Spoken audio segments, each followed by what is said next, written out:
Fine. Let's get on with it. He's a liar and a criminal! And of what crime do you accuse this man?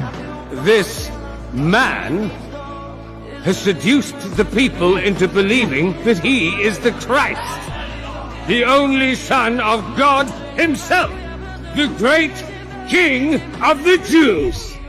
This man has even forbidden the people from paying taxes to the Roman Emperor.